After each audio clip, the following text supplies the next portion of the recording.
All right, let's jump into another deep dive. Today we're going back in time Ooh, time travel, my favorite. to explore the Ottoman Empire. You know, that civilization that spanned like, what, continents and centuries? Centuries for sure. And, we asked you guys to send us excerpts from the Wikipedia article about the Ottomans, which is a great starting point. Yeah. But our mission today, what we really want to do is uncover some of the surprising stuff. The lesser known stuff, yeah. The lesser known things that'll just kind of change how you view this vast and influential empire. Exactly. It's so easy to fall into, the same old narrative about the Ottomans. Yeah. We always hear about their decline. The sick man of Europe, right. Yeah, exactly. But, to really get them, we've got to start at the beginning. Okay. Because their story, it is anything but sickly, let me tell you. So let's rewind all the way back then to their origins. Okay. But even their beginnings are kind of like shrouded in this debate. Oh, yeah, for sure. Like, was the Ottoman Empire like a continuation of the Eastern Roman Empire, or was it something completely new? This is a question that has puzzled historians forever, right? Because the story we often hear is that the early Ottomans were just these, Warriors. Yeah, warriors, Ghazis, they call them, right? Right. Driven by Islamic expansion. That's it. Just purely religious. Purely religious, yeah. But if you look closer at it, it gets a little more complicated, doesn't it? Oh, way more. I mean, the Gaza thesis is there in the Wikipedia article. Right. But it also kind of hints that the early Ottomans were actually way more diverse than that. It wasn't just a one-dimensional thing. No, not at all. In reality, they were this really interesting mix of Turkish Muslims, Byzantine Christians. Oh, wow. And their ambitions, well, let's just say they were a bit more practical than just religious conquest. So not just about spreading the faith. Not just that, no. More about maybe grabbing power and land. Well, yeah. I mean, who doesn't like a little wealth and power? Yeah. They were really good at seizing opportunities, you know? Yes. And it makes their expansion, like, even more interesting. It is mind-blowing how they went from just a small beylik, Right. Just this tiny principality in Anatolia, Yeah. to a freaking transcontinental empire. It's crazy how they do it. Well, part of it was that they were amazing at incorporating, String air? Yeah. bringing in the strengths of those they conquered. So taking the best of everyone they beat. Exactly. Like a snowball effect, picking up more and more snow as it rolls. I like that visual, yeah. They were not afraid to adapt, Got and it. that allowed them to grow super fast. Okay, so speaking of conquering, though, Yeah. we can't skip the big one, right? You mean? Constantinople in 1453. Yeah, yeah. It wasn't just about, like, one city falling, though, was it? Oh, no, no, no. Imagine, if you can, Constantinople, this amazing city right on the Bosporus Strait, That little... the key waterway, right, Right, yeah. connecting the Black Sea to the Mediterranean. Oh, okay, that makes sense. Whoever controlled Constantinople, well, they controlled Mhm. trade, naval power, everything. So it's kind of like controlling the Panama Canal today. It is, exactly, a total strategic choke point for global commerce, Yeah. And Mehmed II, the Sultan who conquered it, he knew exactly what he was doing. He Yeah. had military might, for sure. Cannons and stuff? Yeah, powerful cannons, like groundbreaking for their time. Really? Yeah. But his victory, it wasn't just about brute force, So there were some smarts involved, too. Oh, absolutely. Mehmed, he was a seriously savvy politician. I mean, Right. he knew to really secure Constantinople, Yeah. he had to win over the people who lived there. Oh, okay. So he made the Orthodox Church. That's the main Christian group in the Byzantine Empire, right? That's it. Yeah. He offered them a deal they just couldn't refuse. What kind of deal?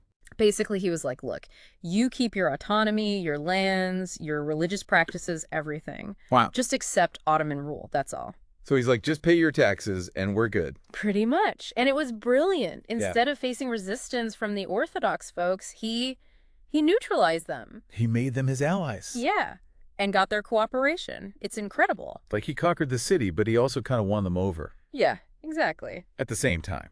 It's like, if you want to build an empire, you got to know when to fight and when to make friends. That's a great way to put it. And this victory, this moment, it put the Ottomans on the world stage, They're not just regional anymore. No.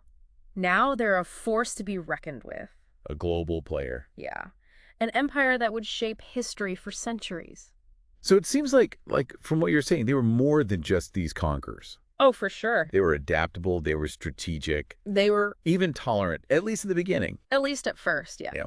But I'm guessing their story, it doesn't just end there. Oh, no, not at all. So how did they go from taking Constantinople to ruling this massive empire across 3 continents? Well, that's when things get even more interesting. Oh, boy. They faced new challenges, new rivals, new opportunities, all kinds of stuff. And they had to, like, figure out all this complex politics, Mm-hmm. new technologies popping up. Yeah. And they had this growing population that was really diverse. It's a lot to handle. And I'm sure there's plenty more surprises along the way. Oh, you bet.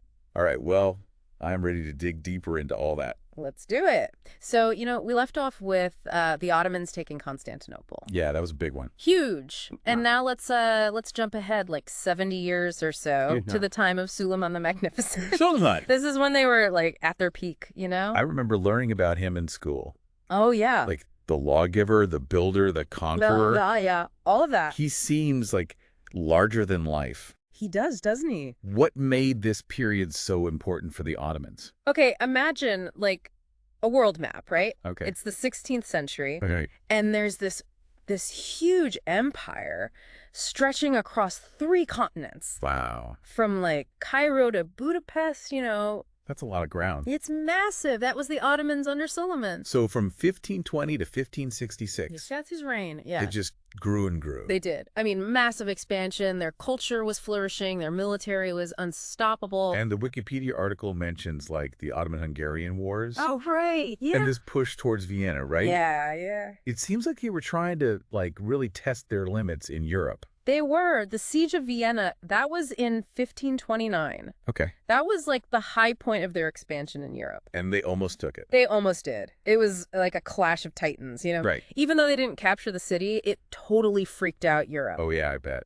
It solidified their image as this like superpower. Right. They were a force to be reckoned with. Exactly. They could challenge anyone. It's like they were the U.S. and the Soviet Union back then. Oh, interesting.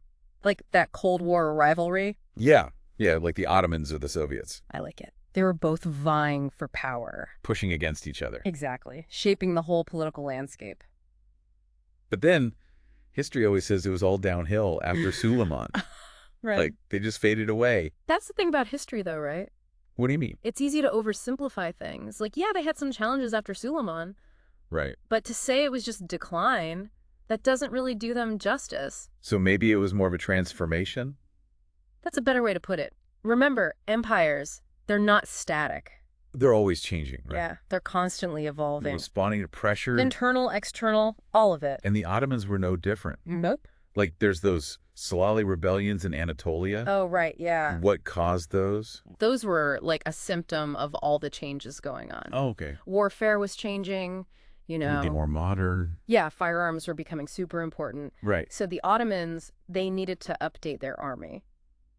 And that led to problems. Well, yeah, sometimes. They changed how they recruited soldiers. Okay. Which caused, like, social and economic tensions. People were upset. Yeah. And it sometimes just boiled over. Into rebellion. Exactly.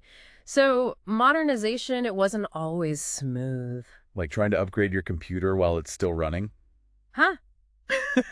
Perfect analogy. And on top of all that, They had all this other stuff to deal with. the world was changing around them. Right, like the age of exploration. Yeah, new trade routes, European powers were getting stronger. So much going on. It was a lot. But they still managed to stick around for a long time after Suleiman. They did.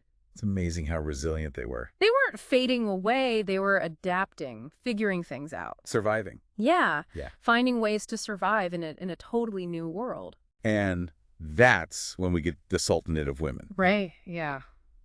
This is a good one. Tell me about these powerful ladies. Okay, so, you have this image of the harem. Right, like from the movies? Yeah, a place where women are secluded. But that wasn't the whole story. Not even close. Some of the most influential figures in the empire. Yeah. They came from the harem. You're kidding. I'm serious. Like Kosum Sultan, for example. Okay, remind me, who was she? She was a sultan's wife, Right. but she was so much more than that. Like what? She was a total strategist, a political mastermind, Pulling the strings? Yeah. She was involved in everything from who got what job to foreign policy. Whoa. And she's not the only one. Really? No. During this time, mothers and wives of sultans, They had a lot of power. they did. They shaped decisions that affected the whole empire. So the idea of Ottoman women being, like, powerless, Forget it. it's just not true. Nope. These women, they were kingmakers, power brokers. Mhm. They were even like unofficial rulers sometimes. Wow. It just shows you that power. It can show up in unexpected places. Yeah, that's for sure. And it makes you think, with all these powerful women involved? Were things more stable back then? Well, that's a good question. And things get even more interesting as we move into the 18th and 19th centuries. It's not a simple answer. All right, well, let's get into it. Let's do it. Okay, so we've been talking about how the Ottomans adapted after Suleiman. Right. How they had these powerful women leaders. Yeah, fascinating times. But by the 18th and 19th centuries, things were changing everywhere. Big time. The world was undergoing a major shift. Europe was changing. Absolutely. The Industrial Revolution. All this new technology. Steam power, mass production. Everything's speeding up. Yeah. And warfare, economics, global power. It all changed because of it. And for the Ottomans, this must have been a real struggle. Oh, for sure. Trying to hold on to their empire while the world's changing so fast. It's like, imagine you built this powerful structure over centuries. Okay, yeah. Based on military strength, alliances, trade routes. The old ways. Exactly. And suddenly, all the rules are changing. And you're stuck playing the old game. Yeah, that's a good way to put it. That's when we get the Tanzimat reforms, right? Yeah, the Tanzimat. That big push to modernize the empire. A huge undertaking. Was it just them trying to catch up with Europe, or was there more to it? Well, there was definitely a sense of urgency, you know. Like, we got to do something. Yeah, but it was also a genuine desire to reform, to improve things. To make their society better. Exactly. These reforms, they touched on everything. Everything. Military, economy, legal system, you name it. Wow, that's a lot. It was a massive overhaul. And one of those reforms was decriminalizing homosexuality. Right. That's a really interesting one. For the 19th century, that's pretty progressive. It is, especially compared to what was happening in Europe at the time. Most places were still very much against it. Yeah, it shows that the Ottomans weren't just copying Europe. They were doing their own thing. Exactly. They were trying to find their own path, their own identity in this new world. And decriminalizing homosexuality, that was a pretty bold move. It was. It shows a more tolerant approach. It makes me wonder, like, how did people react? Oh, yeah, that's a good question, right? Was it controversial? Probably. There's always pushback to change, right? That's true. But it's these little details, these stories that make history so interesting. It's not just the big events. It's the human side of it all. It's about the people. Yeah, and how they experience these changes. Speaking of which, we have to talk about the Armenian genocide. Right. A truly horrific event. A dark chapter for sure. During World War I. Yeah, it's a part of the Ottoman story that can't be ignored. How does it fit into, like, the bigger picture of their decline? Well, it shows that even while they were trying to reform... They still had these deep problems. Yeah, internal tensions, rising nationalism. And it led to these terrible acts of violence. A systematic campaign against the Armenians. It's estimated that, like, 600,000 to 1.5 million Armenians were killed. A devastating loss of life. It's a reminder that progress isn't always straightforward. It's not a straight line, that's for sure. Even empires trying to change can fall victim to hatred and intolerance. Yeah, that's the sad truth. It's something we need to remember when we look at history. It's a lesson we can't forget. So we have these reforms, the rise of Europe, the Armenian genocide, All happening at the same time. and then World War I breaks out. A global conflict. That would ultimately end the Ottoman Empire. Yeah, World War I was the final blow. They sided with Germany. They felt isolated, pressured. It was a gamble that didn't pay off. It didn't. And after their defeat... They were forced to sign the Treaty of Sèvres. Right. What did that mean for them?